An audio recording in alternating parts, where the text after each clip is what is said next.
You ever watch true crime shows? It's all about DNA. That's why when I go to a friend's house, I leave as much DNA as possible, just in case. Today we're doing a breakdown of the NFL draft, all the rookies that were taken, how they'll reshape the teams that took them, and which ones you should be targeting in your fantasy drafts. We've already broken down every division so far in their own video. This is the NFC West.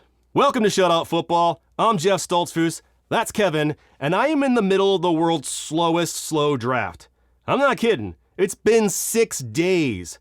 We're in the 3rd round, which led me to texting the group this: if this draft were a fire, we'd have all died a long time ago. What does it mean? I don't know, but it feels right. If I have to wait 10 hours for you and you draft a safety, you might as well follow it up with a shot to my balls just so I don't have to think about the pain. I mean, a safety?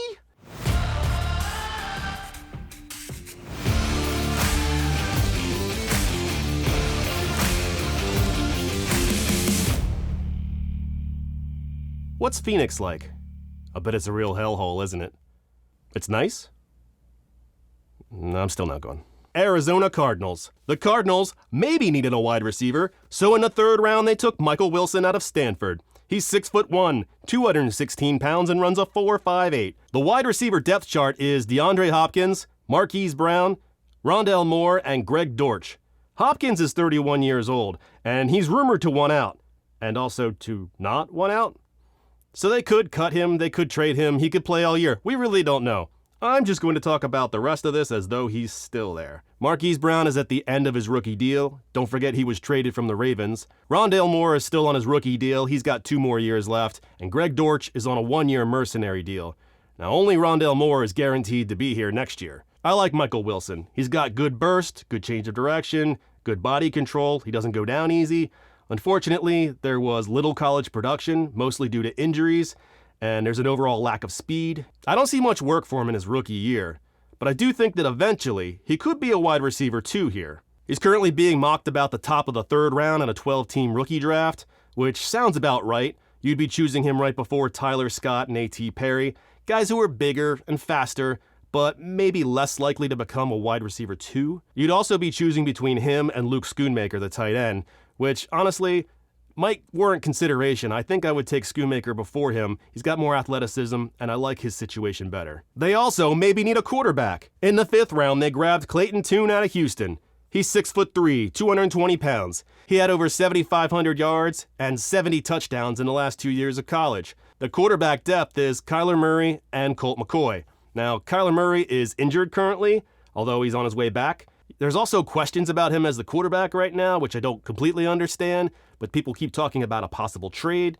For me, I will believe it when I see it. And until then, out of sight, out of mind. So for now, Colt McCoy is 36 years old. There's a new regime there. There's a new GM and a new coach. Now, who knows what the GM is thinking, and who knows what the hell is going on in Jonathan Gannon's head.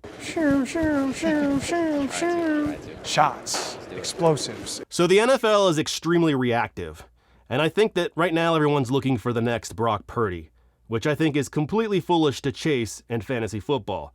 Now Clayton Tune is no threat to Kyler Murray, but I do think he is a direct threat to Colt McCoy. I think he's going to be the new backup. Not this year, because they're going to have to start the year probably without Kyler, and I would rather trust a veteran QB to start the year. I think they would too. Next year, Clayton Tune will be the backup to Kyler Murray, or maybe mystery QB next year. We'll see. Clayton Tune is currently not mocked in the top 4 rounds of rookie drafts, and that makes sense to me. If you're going to bank on him being the next Brock Purdy, you're on your own. They didn't draft a running back in this draft, and that is very notable. I think that's a big win for James Conner, but I think it's an even bigger win for Keontae Ingram, because now he has another year to prove himself. Don't forget, he's the number 2 now. They got rid of Eno Benjamin and Chase Edmonds. They're both gone. James Conner is 28 years old.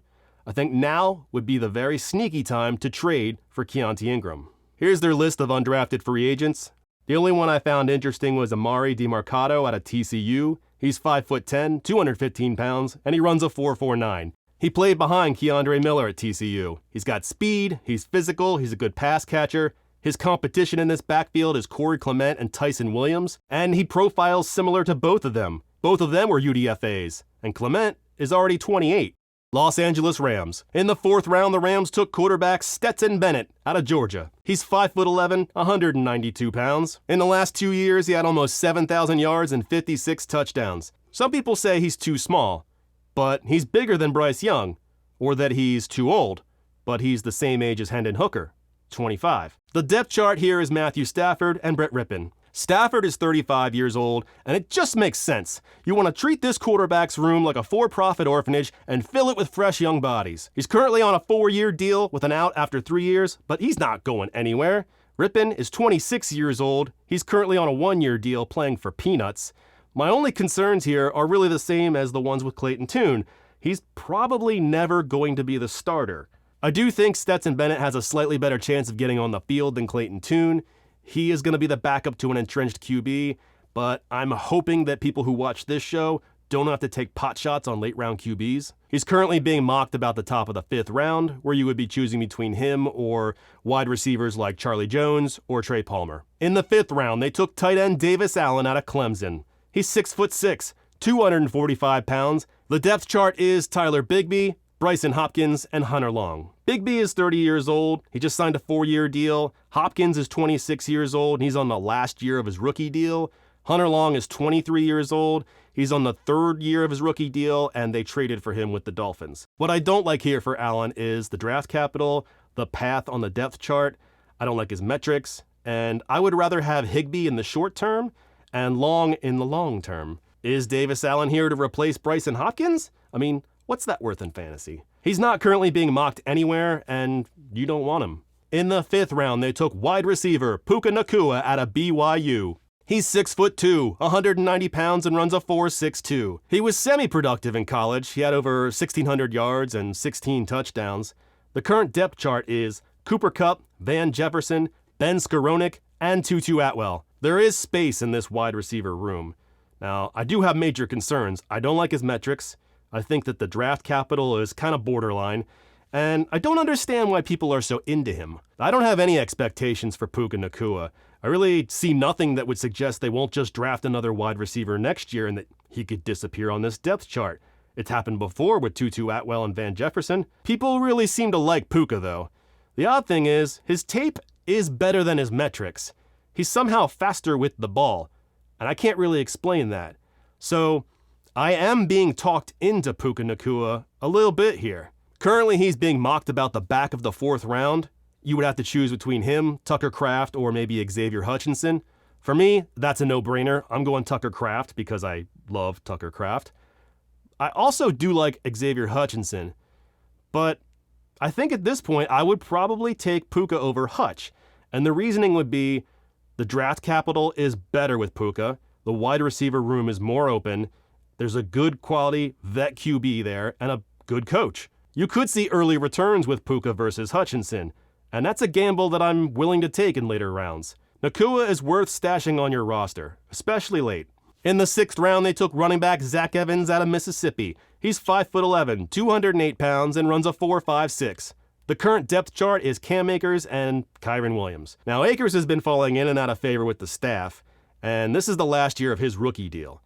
Williams is limited athletically. He's a little slow and a little small. My concerns with Zach Evans, however, are he's got questionable college production, and his draft capital is not so good. I do think that he'll be a rotational back in this system, and that he'll have upside this year. And even if Akers leaves after this year, I think he'll be a rotational back with someone drafted higher next year. I think he'll still be involved. So I think he's worth investing in. But you might want to look to flip him next year. Currently, he's being mocked about the top of the 3rd round, where you may have to choose between him and Chase Brown. For me, I would choose Chase Brown simply because I think he's going to be more durable and have a longer career in the NFL. You'd also be choosing between him and some other running backs like Eric Gray and Evan Hall, but I would take Zach Evans over both of them. Here's their list of UDFAs. Turns out they drafted 2 Evanses. Running back Tiyon Evans out of Louisville, 5'10", 225 pounds, runs a 4.52. Not a whole heck of a lot of college production. He had some injuries, transferred a couple times. He's got an RAS of 6.76. Plenty of speed though. More size than the other backs on the roster. If he slims down a little bit and gets coached up, he could make the 53. He's a name to watch for sure, especially in such an uncertain backfield. The Slattle Soup Dragons. In the first round, the Seahawks took wide receiver Jaxon Smith-Njigba out of Ohio State. He's 6 foot, 196 pounds, and runs a 4.57. He didn't play a lot last year, but in 2021, he had over 1,600 yards and 9 touchdowns. Metcalf is 25 years old. He's not going anywhere.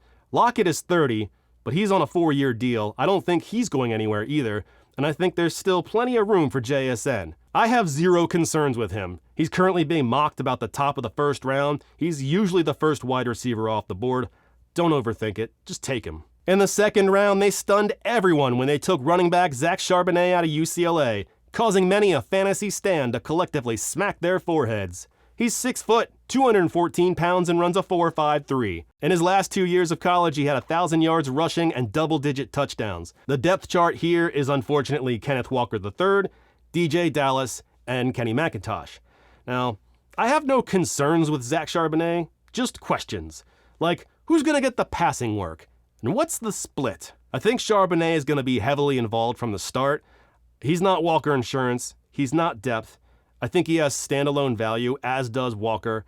And I don't think you should be afraid of him. You should want good players on your team. Currently, he's being mocked about the top of the second round, and it feels like you're getting a bit of a discount because of the landing spot, but take the discount. In the 7th round, they took another running back, Kenny McIntosh out of Georgia. He's 6 foot, 204 pounds, runs a 4.62. The depth chart here, Kenneth Walker, Zach Charbonnet, DJ Dallas. He's not climbing over any of those guys, but DJ Dallas is in the last year of his rookie deal. So believe it or not, there's room for him here to make it as the 4th RB this year and maybe even replace DJ Dallas next year. I have a lot of concerns for him, obviously. He's only had 1 year of decent production in college. His testing metrics were shit. I don't have a lot of expectations here. He's going to be buried on the depth chart, but I do think he's likely to make the 53, and he does have the upside of some passing down work. I'm hoping he's better than his testing numbers show. Currently, he's being mocked about the middle of the 4th round, and you would have to choose between him and a running back like Lou Nichols.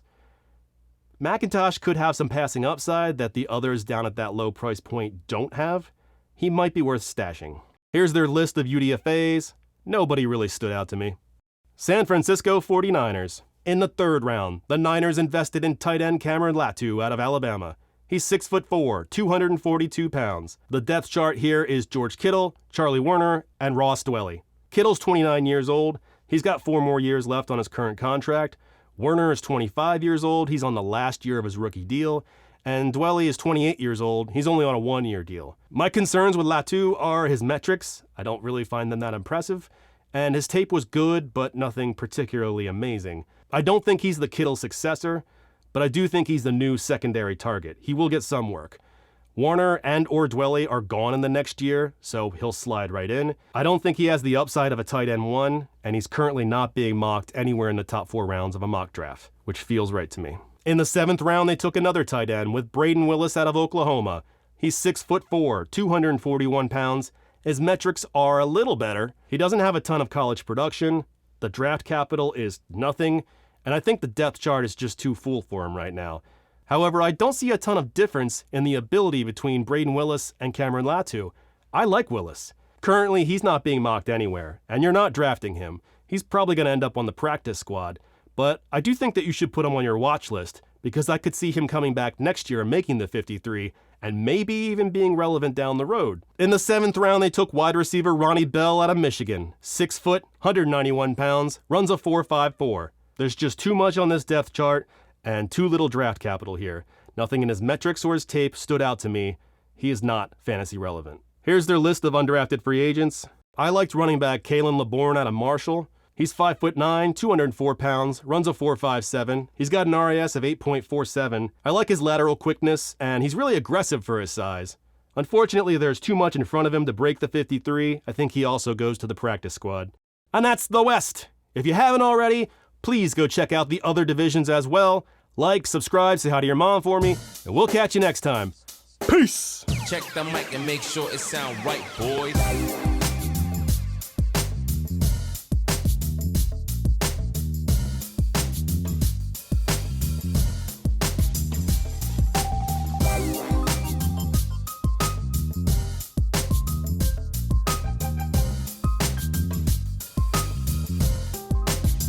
sound right, boy.